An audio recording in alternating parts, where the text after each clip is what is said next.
Hi everybody. So we're going to briefly talk a little bit, well, let's be honest, I'm going to briefly talk a little bit about T.S. Eliot. I promise I won't go on for too long. And then if you would listen and read along with Eliot as he reads to us the love song of J. Alfred Prufrock, that would be great. And then you'll have the discussion board activity to do on Eliot. I'm not actually going to have us workshop thesis statements this week. That seemed like too much to ask you to do. And that will be our class for today. Anytime that you want to complete this on Thursday is absolutely fine with me. Even if you have to complete it a little bit later, that'll probably be okay too. So, Eliot. When I first started studying British literature and I came to T.S. Eliot, I thought, what do you mean? This man is an American. He's related to 3 presidents. He's educated at Harvard. He's connected to a lot of really prominent Americans. But at the age of 39 years old, he became a naturalized British citizen. So America may have been the country of his birth, but Britain was the country of his choice.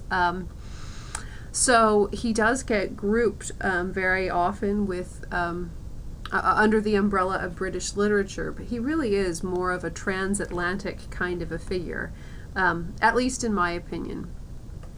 If you remember our book, the introduction to Eliot in our book, one of the things that Eliot was really known for, much like his one of his mentors and friends, Ezra Pound, was for mentoring other poets. On both sides of the Atlantic. If you were writing in the English language during the time of Eliot and you had any talent, your path, if you were lucky, would cross his, and he would take some interest in you. He was as well regarded as a critic as he was as an author and a poet. And in his obituary in Life magazine, I love this quote from Karl Shapiro. It's on page 2284 of the book, in the beginning of the introduction to Eliot. It says, "Our age, beyond any doubt, has been and will continue to be the age of Eliot." And you know, the funny thing is, in a way, he's not even exaggerating. Eliot was immensely influential. You probably read in high school one or more of his poems, The Hollow Men, The Wasteland, and maybe even the love song of J. Alfred Prufrock. Eliot believed that poetry should be difficult, that it should take some work to access the work of a poet.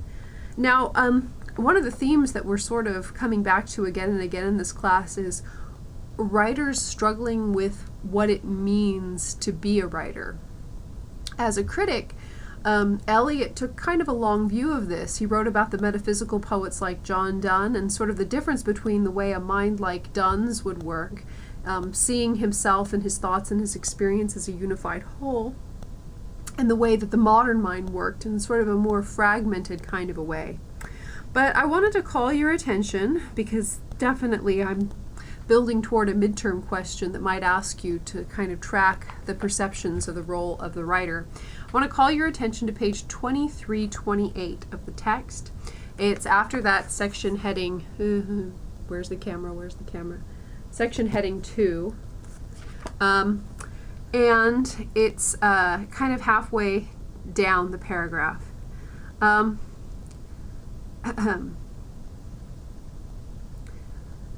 The other aspect of this impersonal theory of poetry is the relation of the poem to its author.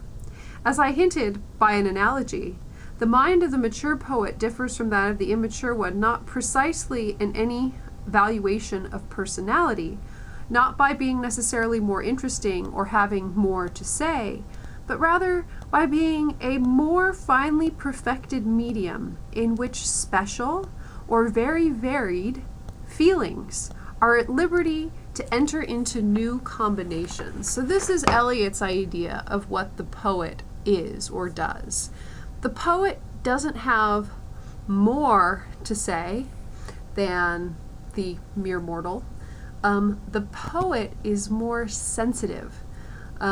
and therefore he or she can combine ideas, or can feel or notice things that perhaps the rest of us can't.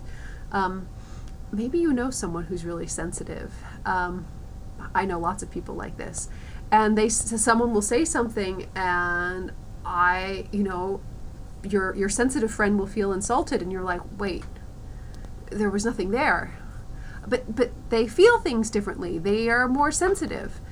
This is kind of a bad analogy for poetry. It works on some levels. It's not that poets are like touchy sensitive. The idea is that they are aware in ways that maybe the rest of us are not. Anyway, it's something worth thinking about.